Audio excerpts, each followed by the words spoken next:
महाराष्ट्र की डगर सबसे ज्यादा कठिन है पूरे देश में क्या? भारत भी मोदी जी के साथ है, महाराष्ट्र भी मोदी जी के साथ है। अखबारों में आपने एक ऐड दी, वोट वहां डालिए कि जश्न हिंदुस्तान में बने, पाकिस्तान में नहीं। अगर पाकिस्तान के मंत्री ट्वीट करे और कहे कि नहीं राहुल गांधी चुनकर आने चाहिए, बहुत अच्छी नेता है। राहुल गांधी अगर गलती से चुनकर आ जाए तो जश्न कहाँ होगा? औरंगजेब से प्रधानमंत्री नरेंद्र मोदी की तुलना की गई, जिसको केवल भौंकने के लिए छोड़ा हुआ है। मैं कुत्ता नहीं कह रहा हूं, और कोई भौंकने वाला व्यक्ति रोज उल्टी सीधी बातें करे, उससे फर्क क्या पड़ता है? उद्धव ठाकरे तो एडवाइजर संजय राउत की मानते हैं। देखिए, मुझे ऐसा लगता है कि उनको साइकियाट्रिस्ट की आवश्यकता है। एक समाजवादी पार्टी की नेत्री है, उन्होंने बोला वोट जिहाद करें। जब वोट जिहाद की बात करेंगे तो इसका परिणाम दूसरा भी होगा। 400 सीटें क्यों चाहिए भारतीय जनता पार्टी को संविधान बदलने के लिए? नमस्कार व्यूअर्स, मैं हूं अमीश देवगन और लोकसभा चुनाव में अब हम कह सकते हैं कि अंतिम दौर बचा हुआ है और इस अंतिम दौर के अंदर महाराष्ट्र का जो रण है वो सबसे ज्यादा भीषण है। और महाराष्ट्र के रण पे बात करने के लिए और देश के भी रण पे बात करने के लिए मेरे साथ मौजूद हैं भारतीय जनता पार्टी के वरिष्ठ नेता और महाराष्ट्र सरकार में डिप्टी सीएम उप मुख्यमंत्री देवेंद्र फडणवीस जी। नमस्कार फडणवीस जी, आपका अभिनंदन है न्यूज 18 पर। लगभग आप 80 से ज्यादा रैली कर चुके हैं, सेंचुरी की ओर है। बड़ा प्रश्न यह है कि महाराष्ट्र की डगर सबसे ज्यादा कठिन है पूरे देश में क्या?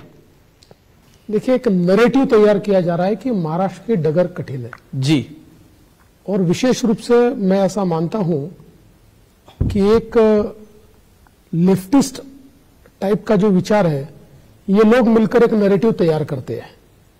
महाराष्ट्र की डगर ये भारत की डगर से कोई अलग नहीं है।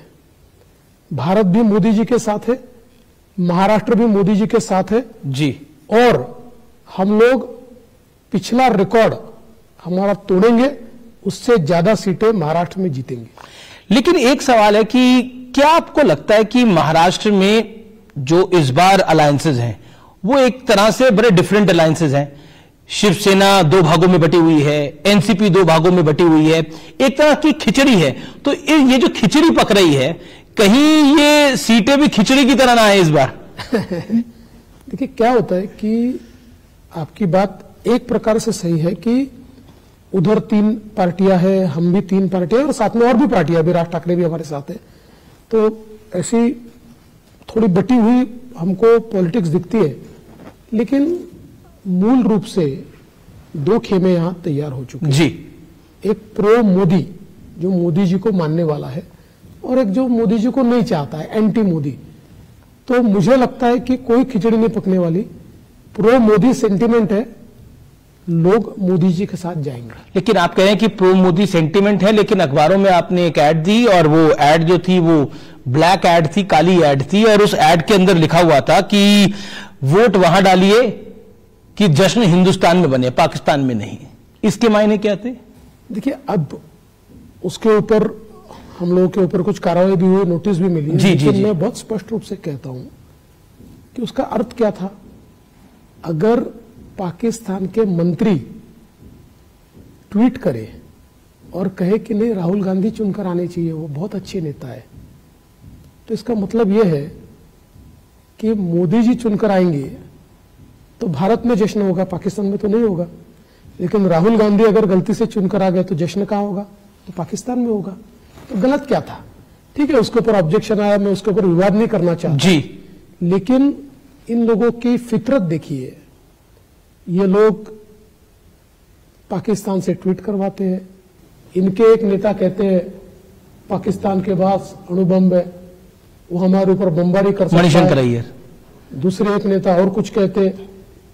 और सबसे बड़ी बात तो यह है, यहां महाराष्ट्र में इनके लोगों को यह चिंता है कि अजमल कसाब जो इस देश में कसाई की तरह लोगों को मार चुका है, उसकी बदनामी होती है।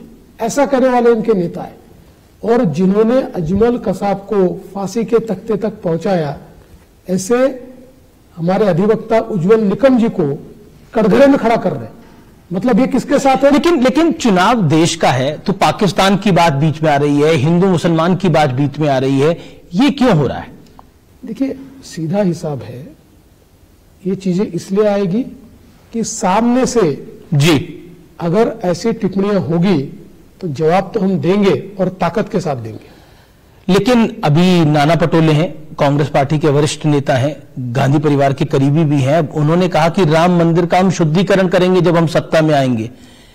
उनको पहले अपने मन का शुद्धिकरण करना होगा, उसके बाद वो राम मंदिर का शुद्धिकरण की बात करे, क्योंकि ये वही कांग्रेस पार्टी है जिसने हलफनामे पर प्रभु श्री राम जी के अस्तित्व को नकारा, जिन्होंने हलफनामे पर राम सेतु को नकारा, जिनके लिए प्रभु श्री राम ये मात्र काल्पनिक पात्र हैं, जिन्होंने राम मंदिर के मसले को अटकाया, लटकाया और भटकाया, और राम मंदिर 495 साल के बाद बनने के बावजूद जी जब पूरे देश के हिंदू और बाकी लोग भी राम मंदिर का जश्न मना रहे थे, ऐसे समय जिन्होंने प्राण प्रतिष्ठा का बहिष्कार किया, ऐसे लोग हैं।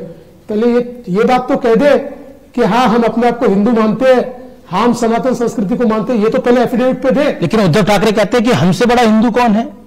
पहले कहते थे, अब नहीं कहते।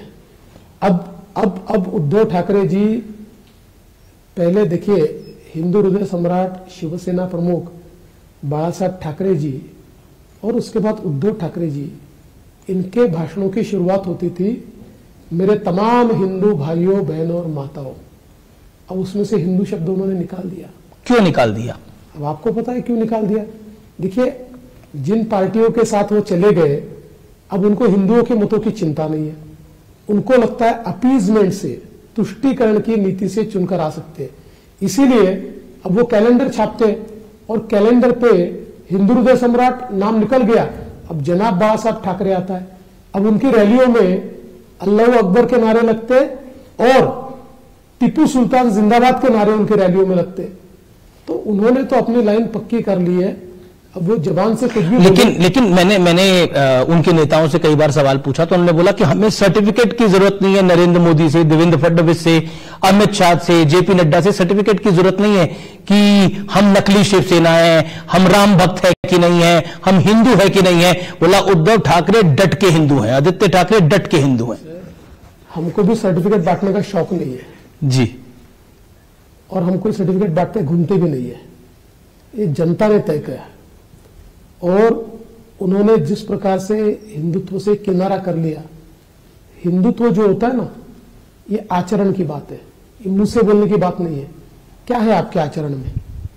आप आज जिस प्रकार से सूडो सेक्युलर लोगों के बीच उनसे भी ज्यादा तुष्टीकरण करते हो, तो कितना भी छाती ठोक कर बोलो कि हम हिंदुत्ववादी है, लोग नहीं सुनने वाले।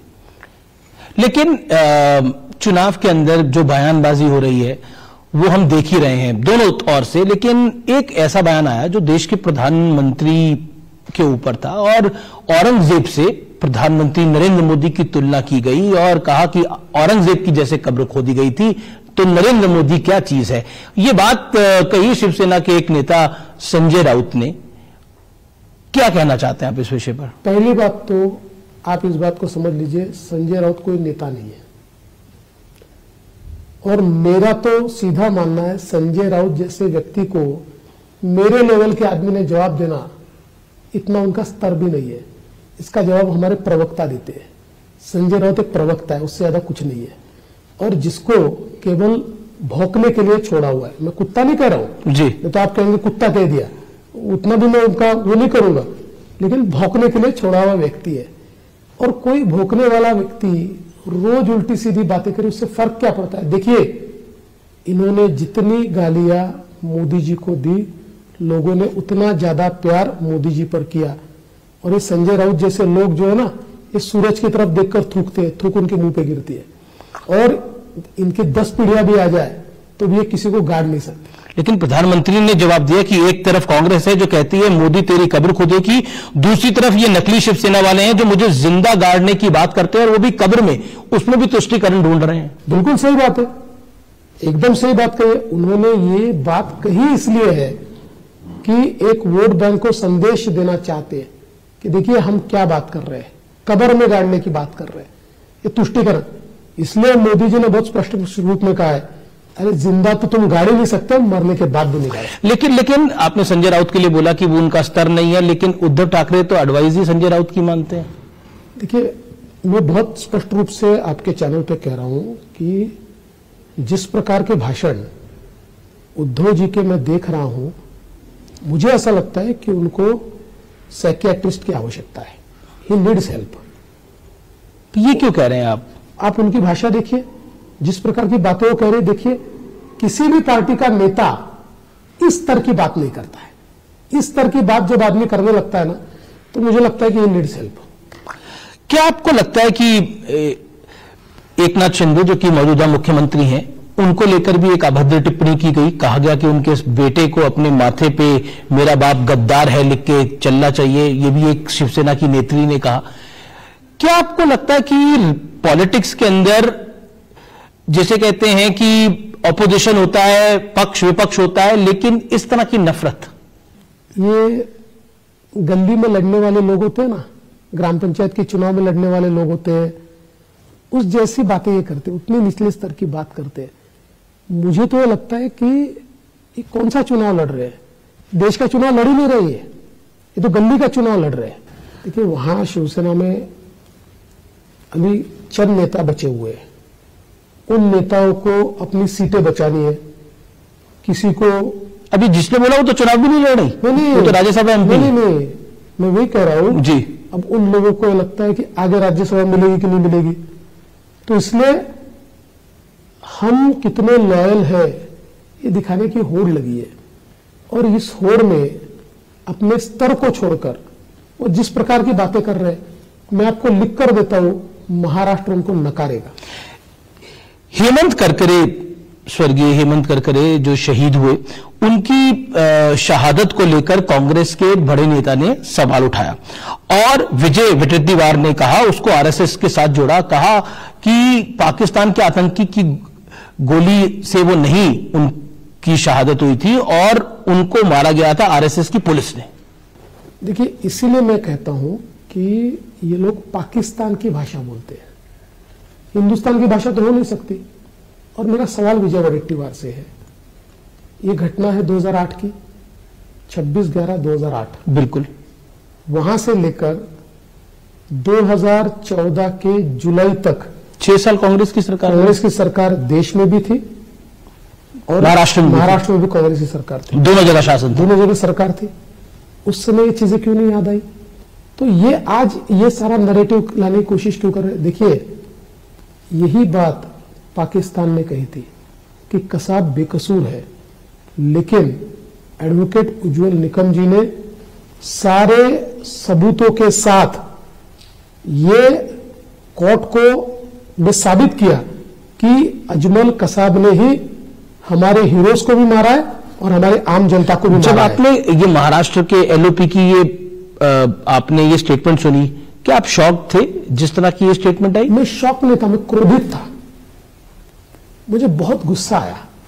किसी भी देशवासी को आएगा। मैंने कहा, ये सत्ता के लिए देश के खिलाफ बोलने को तैयार हो गए, इसका एडवांटेज किसको मिलेगा? देखिए, अब कसाब के ऊपर गुनाह साबित हो गया, प्रक्रिया पूरी हो गई, फांसी वाली सारी चीजें हो गई। पाकिस्तान ने भी बोला था 26/11 हमने नहीं किया। अब इसका फायदा किसको मिलेगा? जब हम इंटरनेशनल फोरम पर ये कहते हैं कि इसमें पाकिस्तान का हाथ है, ये सबूत है, तो वो क्या कहेंगे? देखिए भाई, इनके ही देश में जो पदों पर बैठे हैं, संवैधानिक पदों पर बैठे, ऐसे लोग कह रहे हैं कि ये कसाब ने नहीं किया था, तो इसका सीधा मतलब है आपने किसको मदद की? पाकिस्तान को मदद की। शर्म आनी चाहिए जी, बेशरम लोग हैं। एक बात तो सत्य है फडणवीस जी की, उज्जवल निकम की जैसी ही एंट्री हुई तो इस तरह के बयान विपक्ष की तरफ से आने लग गए, ये मुद्दा बन गया। अब मणिशंकर अय्यर ने कह दिया कि पाकिस्तान के पास भी परमाणु बम है जी, तो बातचीत करनी चाहिए आपको। अब आपने बिल्कुल सही बात कही। तो इसकी शुरुआत किसने की? पाकिस्तान को इस चुनाव में किसने लाया? हमने लाया? उन्होंने लाया? जवाब हम देंगे। और पाकिस्तान तो उज्जवल निकम को तो आप ही लाए, तो हाँ, क्यों नहीं लाएंगे भाई? आप इतने बड़े बड़े लॉयर्स को लाते हो। आज दिल्ली में कांग्रेस पार्टी तो एक जमाने में जब यूपीए की सरकार थी, सारे लॉयर्स ही चलाते थे। सारे लॉयर्स ने मिलकर उस सरकार का बंटाढार कर दिया। तो अगर एक अच्छे लॉयर को हम टिकट देते हैं तो क्या प्रॉब्लम क्या है? देखिए, सवाल ये है कि ये अगर पाकिस्तान को लाएंगे तो जवाब मिलेगा। और मैं फिर एक बार कहता हूं, मणिशंकर जी को भी कहता हूं और बाकी लोगों को भी कहता हूं, पाकिस्तान की हालत यह है, आज कटोरा लेकर घूम रहा है, बम चलाने की उसकी ताकत नहीं है। और पाकिस्तान को पता है कि आज हिंदुस्तान की ताकत है और हिंदुस्तान में एक ऐसा प्रधानमंत्री बैठा है कि जिसके चलते अगर गलत हरकत की तो पाकिस्तान का अस्तित्व नहीं रहेगा।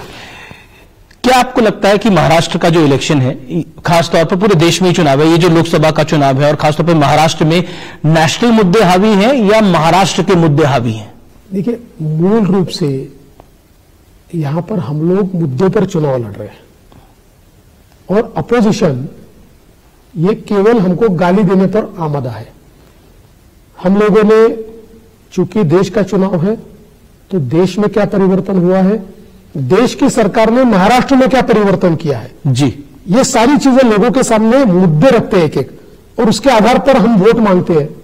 वो लोग कभी मोदी जी को गाली देते हैं, कभी हमको गाली देते हैं, कभी देश को गाली देते हैं, कभी राम को गाली देते हैं, कभी मंदिर को गाली देते हैं। एक देखिए, आप उद्धव ठाकरे जी का भाषण उठाकर देखिए, पवार साहब का भाषण उठाकर देखिए, एक मुद्दा, विकास का एक मुद्दा भी नहीं है। पर शरद पवार साहब ने एक अखबार को इंटरव्यू दिया और उन्होंने बोला कि महाराष्ट्र में 35 सीटें हमारी युति जीत के आ रही है, और कह रहे हैं मेरा ट्रैक रिकॉर्ड है, मैं गलत नहीं बोलता। मैं उनका बहुत आभारी हूं, कम से कम 13 सीटें तो हमको दे दी उन्होंने। कितना बड़ा हमारे साथ उन्होंने न्याय किया है। देखिए, पवार साहब ने 14 में भी यही कहा था, 4 सीटें आई थी, पिछले समय भी यही कहा था, 4 सीटें आई। और मैं आपको स्पष्ट रूप से कहता हूं, ये तीनों मिलाकर अगर 10 का आंकड़ा पार कर ले तब भी बहुत बड़ी बात है। मुस्लिम आरक्षण को लेकर लालू प्रसाद यादव ने एक बड़ी बात बोली और उसकी बात प्रधानमंत्री ने, अमित शाह ने महाराष्ट्र की अपनी सभाओं में भी करी है। क्या आपको लगता है कि मुस्लिम आरक्षण एक मुद्दा है इस चुनाव के अंदर, जैसा बीजेपी बनाने का प्रयास कर रही है? नहीं, क्यों नहीं होगा, मुझे बताइए। अगर आप कांग्रेस का मैनिफेस्टो और अलग अलग राज्यों में उनके एक्शंस देखें तो ये मुद्दा है ही। इसीलिए इस देश का जब संविधान बना तो संविधान सभा में चर्चाएं हुई आरक्षण को लेकर, और यूनानिमसली संविधान सभा ने कहा कि धर्म के आधार पर इस देश में आरक्षण नहीं दिया जा पाएगा जी। और तब से हमारे देश में धर्म के नाम पर आरक्षण नहीं है। लेकिन लगातार जहां जहां कांग्रेसी सरकारें आती है वहां धर्म के आधार पर आरक्षण देते, सुप्रीम कोर्ट से वो खारिज होता है। अब इन्होंने नया मॉडल लाया है कि मुस्लिमों को ओबीसी में डाल दो, ओबीसी कैटेगरी में। हालांकि वो भी टिकेगा नहीं, सुप्रीम कोर्ट में वो भी उठ जाएगा। लेकिन इनकी मानसिकता देखिए कि ये ओबीसी का आरक्षण कम करके, और बाबा साहब आंबेडकर ने जिस बात को प्रतिपादित किया था कि आप नहीं कर सकते, वो बैकडोर से करने की कोशिश कर रहे हैं। एक प्रकार से भारत के संविधान को बदलने का प्रयास ये लोग कर रहे हैं। लेकिन वो ब्लेम दूसरी तरफ डाल रहे हैं कि बीजेपी अगर सत्ता में आएगी, नरेंद्र मोदी अगर तीसरी बार प्रधानमंत्री बनेंगे तो बीजेपी आरक्षण समाप्त कर देगी ओबीसी वर्ग का। देखिए, ये परसेप्शन बनाने का प्रयास हो रहा है पूरे देश में। पर देश जानता है, देश मोदी जी को भी जानता है, जिस प्रकार से मोदी जी ने संविधान का सम्मान किया है जी। संविधान दिवस क्यों नहीं मनाया गया भाई आज तक? और जब मोदी जी ने कहा संविधान दिवस मनाएंगे तो उन्होंने उसका विरोध किया, संविधान दिवस तक नहीं मनाने दिया। और इतने सालों से जम्मू कश्मीर में भारत का संविधान लागू नहीं था। जम्मू कश्मीर के लोगों को बाबा साहब आंबेडकर ने दिया हुआ आरक्षण भी नहीं था, पिछड़ों का नहीं था, एससी का नहीं था, एसटी का नहीं था। ये सब मोदी जी ने लागू किया है। तो मोदी जी ये संविधान के रक्षक है। एक सवाल, 400 सीटें क्यों चाहिए भारतीय जनता पार्टी को संविधान बदलने के लिए? मैं वापस कहता हूं, हम लोगों के पास पूरी मेजोरिटी 14 में भी थी, हम लोगों के पास पूरी मेजोरिटी 19 में भी थी जी। हमने संविधान बदला। भाई, संविधान बदलने के लिए पहली बात तो आप एक बात को समझ लीजिए, और ये कांग्रेस के लोग भी जानते हैं कि सुप्रीम कोर्ट ने, फुल बेंच ने एक आदेश दिया है, एक ऑर्डर पास किया है, जिसमें उन्होंने स्पष्ट रूप से कहा है कि भारत के संविधान का जो मूलगामी ढांचा है, बेसिक स्ट्रक्चर है, इसको संसद बदल नहीं सकती। 400 पार इसलिए चाहिए कि हमेशा लक्ष्य जो होता है पिछले बार से ज्यादा होता है। जब लोगों ने पिछले बार 350 से ऊपर एनडीए को पहुंचा दिया, तो इस बार 400 पार क्यों नहीं जाएंगे? 10 साल का ट्रैक रिकॉर्ड है हमारा, काम के आधार पर वोट मांग रहे, देश को बदल के दिखाया। लेकिन वर्ल्ड वाइड हमने देखा है कि 2 बार से ज्यादा सरकारें रिपीट होना बहुत कठिन होता है।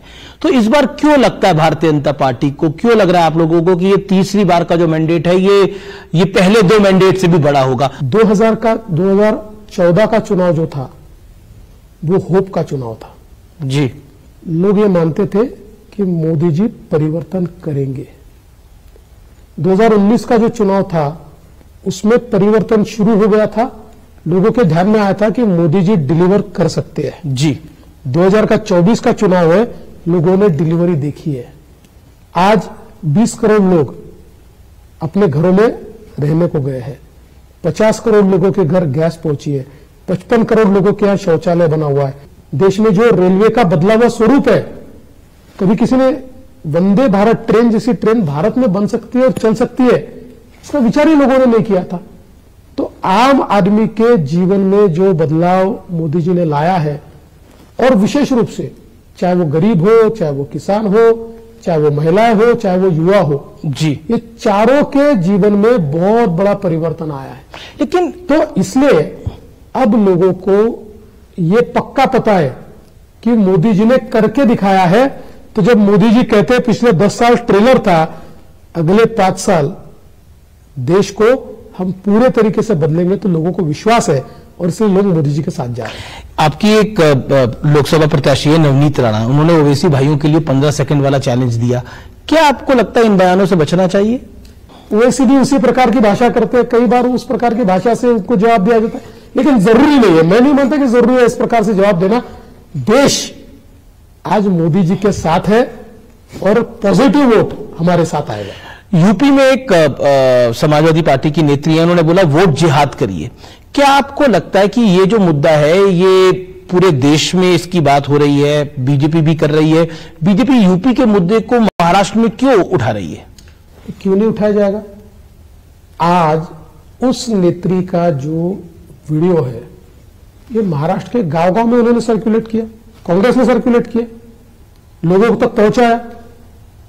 अगर ये नैरेटिव तैयार करने की कोशिश करेंगे तो काउंटर तो करना पड़ेगा। पर हमने ऑपोजिशन से सवाल पूछा, अखिलेश यादव जी से सवाल पूछा, उन्होंने बोला कि उन्होंने ज्यादा वोट देने की अपील करी है कि लोग ज्यादा तादाद में वोट आए। इसका मतलब ये नहीं है कि एक धर्म विशेष वोट करे। देखिए, अखिलेश यादव जी को इतना ही कहिए कि बेवकूफ लोग नहीं बैठे देश में, होशियार लोग बैठे, और उनको एक बात समझनी चाहिए कि जब वोट जिहाद की बात करेंगे ना तो इसका परिणाम दूसरा भी होगा। लोग चुप नहीं बैठेंगे। अगर इस प्रकार से एक्शन होगी तो रिएक्शन भी आती है। लेकिन उद्धव ठाकरे का नारा है कि अब की बार बीजेपी तड़ी पार। इसलिए कहा, जो बातें उद्धव ठाकरे कर रहे हैं, आप तो खैर मराठी उतने समझते नहीं होंगे जी, आप एक बार उनका भाषण ट्रांसलेट करके देखिए। ये जो गांव में 2 नेता ग्राम पंचायत का चुनाव लड़ते हैं ना, तो चौक में जिस प्रकार का भाषण देते हैं गांव के चौपाल पर, उस प्रकार का भाषण वो दे रहे। इसलिए उस पर मैं अभिव्यक्त भी हूं, उसके ऊपर मैं उस पर टिप्पणी भी करूं। लेकिन उनको आपसे बहुत खुंदक है, आपसे बहुत गुस्सा है, और उन्होंने कहा कि आप दगाबाज हैं, आप वादे से मुकर गए। आपसे और अमित शाह से वो बहुत गुस्सा है। मैं एक बात बोलता हूं जी, मैंने अपनी जिंदगी में इतना झूठा आदमी नहीं देखा। मुझे तो आश्चर्य लगता है। देखिए, बेशर्मी। अच्छा, बीजेपी ने कभी उनको वादा नहीं किया था? ये बेशर्मी है, मैं वही कर रहा हूं। बेशर्मी है कि खुद बीजेपी के पीठ में खंजर घोंपकर रोज चिल्लाना मेरे साथ बेईमानी। अरे बेईमान तो तुम हो, तुम हमारे साथ चुन कर आए, तुमने हमारे फोटो लगाकर चुन कर आए, मोदी जी का फोटो लगाकर चुन कर आए। उन्होंने खुद के फोटो इतने रखे थे स्टैम्प साइज, और मोदी जी का लाइफ साइज फोटो लगाते थे, कटआउट बड़े थे प्रधानमंत्री, और उसके भरोसे चुनकर आए। और चुनकर आकर ये लोग केवल कुर्सी के लिए विचारों को छोड़ते। हिंदू हृदय सम्राट शिवसेना प्रमुख बाला साहब ठाकरे जी ने कहा था, जिस दिन कांग्रेस के साथ मुझे जाना पड़ेगा शिवसेना की दुकान बंद करूंगा। उनके बेटे ने कांग्रेस का दामन थाम लिया। अगर दगाबाज कोई है तो उद्धव ठाकरे दगाबाज है। क्या आपको लगता है कि सिंपैथी है उनकी तरफ, जैसा बार बार कहा जा रहा है, ये भी एक नैरेटिव बिल्ड हो रहा है कि सिंपैथी है उद्धव ठाकरे, आदित्य ठाकरे की तरफ, ठाकरे परिवार की तरफ, बाला साहब के बेटे हैं, इस हालात में आ गए हैं। बाला साहब के कौन से विचारों का उन्होंने प्रतिपादन किया, कौन से विचार बाला साहब के उन्होंने जीवित रखे कि उनको सिंपैथी मिलेगी? और बाला साहब ने हिंदुओं के लिए, मराठी समाज के लिए बहुत काम किया। लेकिन ये एक चीज बता सकते हैं उद्धव ठाकरे, एक, मैं ज्यादा नहीं कहूंगा, एक चीज उद्धव ठाकरे बता दे कि हां मैंने ये काम करके दिखाया है। वो छोड़ दीजिए, महाराष्ट्र में 2.5 साल वो मुख्यमंत्री थे, एक प्रोजेक्ट महाराष्ट्र में, एक प्रोजेक्ट दिखा दे महाराष्ट्र का कि ये उद्धव ठाकरे का प्रोजेक्ट है। कुछ नहीं कर पाए जी, ये केवल बड़बोले है, ये पेपर टाइगर है। लेकिन उन्होंने एक बात ये भी बोली, क्योंकि भगवान राम की हम थोड़ी देर पहले बात कर रहे थे कि भगवान राम अपने वचन के लिए जाने जाते थे, और भारतीय जनता पार्टी ने अपने वचन को भी तोड़ा है और भगवा झंडे के साथ विश्वासघात किया है। पहली बात तो यह है कि ऐसा कोई वचन भारतीय जनता पार्टी ने दिया नहीं था, कभी भी उनको मुख्यमंत्री पद का आश्वासन दिया नहीं था जी। बल्कि जिस दिन अमित शाह उनके यहाँ गए उससे एक दिन पहले बातचीत करके तय हुआ था, मुख्यमंत्री के पद पर चर्चा नहीं है, बाकी मंत्री ज्यादा चाहिए होगा उस पर चर्चाओं के नंबर हम डिसाइड करेंगे, मुख्यमंत्री के लिए चर्चा ओपन नहीं है। ये जब उन्होंने मान्य किया तभी उनके घर अमित भाई गए। एकनाथ शिंदे ने न्यूज 18 के इंटरव्यू में बोला कि उद्धव ठाकरे देवेंद्र फडणवीस को जेल में डालना चाहते थे, अगर उस टाइम पर मैं पार्टी को नहीं तोड़ता तो ये हो जाता। देखिए, मैं एक बात कहता हूं, आपको जानकारी है इस बात की? 100% वो मुझे जेल में डालना चाहते थे। उन्होंने एक सीपी को भी अपॉइंट किया जी, ये कहकर कि देवेंद्र फडणवीस पर जो बनती वो केस बनाओ। साहब देखो, मैं कांच के घर में नहीं रहता, 1.5 साल उस सीपी ने भी प्रयास किया, मेरे बाल से लेकर नाखून तक मेरी इंक्वायरी कर ली, किसी झूठे केस में फंसा सकते के प्रयास कर लिया, कुछ नहीं कर पाए। क्योंकि मैं जब हमला करता हूं तो मुझे पता होता है कि कांच के घर में रह के हमला नहीं किया जा सकता, और इन्होंने इतना प्रयास किया लेकिन ये मेरे खिलाफ कुछ नहीं कर पाए। पर इतना गुस्सा क्यों हो गए वो आपसे, जब आप तो उस सरकार के मुख्यमंत्री रहे, आपने बोला आपने सम्मान भी दिया, आप बेटे को भी मंत्री बनाने को तैयार थे, इतने खुंदक क्यों हो गई? क्या आपका कद बड़ा हो गया महाराष्ट्र के अंदर, गुस्सा इस बात का था? अमीश भाई, कद बड़ा हो गया ये तो गुस्सा था ही, इनके खिलाफ बोलना तो ये सहन नहीं कर सकते, क्योंकि he doesn't believe in democracy, इनको डेमोक्रेसी से कोई लेन देन नहीं है। और मैं आपको कहता हूं, केवल मेरे खिलाफ नहीं, हमारी पार्टी के 5-6 नेताओं को झूठे केसेस में इन्होंने फंसाया, वो तो मैं था, और मैं विपक्षी नेता के रूप में बहुत डेंजरस आदमी हूं, मैं आप साफ बोलता हूं जी। मैंने इनकी, मतलब ये जो कहते हैं ना कब्र खोदना, इनकी मैंने खोद दी। खैर मैं ऐसे शब्दों का इस्तेमाल नहीं करता, और इनका पूरा प्लान शूट करके पेन ड्राइव में मैंने दे दिया कि देखो ये तुम्हारा प्लान है, ये तुम लोग बैठे हुआ है और ये तुम लोगों ने किया हुआ है। फिर इस प्रकार से जब आपने प्लान ड्राइव में दिया तो खुलासा कर दीजिए, फिर दूसरी तरफ से क्या बोला गया? क्या बोल सकते हैं, कुछ नहीं बोल सकते। अच्छा, एकनाथ शिंदे को आपने अपनी तरफ कैसे लिया? देखिए, मैंने अपनी तरफ नहीं लिया जी, बीजेपी ने अपनी तरफ कैसे लिया? बीजेपी ने, इन्होंने उसको ढकेला, शिंदे जी को इन्होंने ढकेला। एकनाथ शिंदे जी बाला साहब ठाकरे के बहुत लॉयल शिव सैनिक, बहुत लॉयल, एक हिंदुत्ववादी इस प्रकार के लॉयल शिव सैनिक थे। जैसे इनके ध्यान में आया कि जो चुनकर आए हुए एमएलए है ये शिंदे जी को ज्यादा मानते, क्योंकि शिंदे जी उनकी अड़चनों में उनके साथ है, उनकी तकलीफों को दूर कर रहे हैं जी, तो उन्होंने शिंदे जी के पर काटना शुरू किया। क्योंकि इनको जैसे ध्यान में आया कि आदित्य ठाकरे को प्रोजेक्ट करने में कौन व्यक्ति तकलीफ दे सकता है या कौन व्यक्ति उसमें रोड़ा बन सकता है, तो एकनाथ शिंदे, क्योंकि एमएलए को तो शिंदे जी चाहिए, तो इन्होंने धीरे धीरे उनके पर काटने चालू किए। और उनको रोज अपमानित करते थे। एकनाथ शिंदे जी के डिपार्टमेंट की बैठक सीएम ने तो समझ सकते हैं, सीएम को सब अधिकार होता है जी। एकनाथ शिंदे जी को बिना बुलाए आदित्य ठाकरे करते थे और निर्णय करते थे।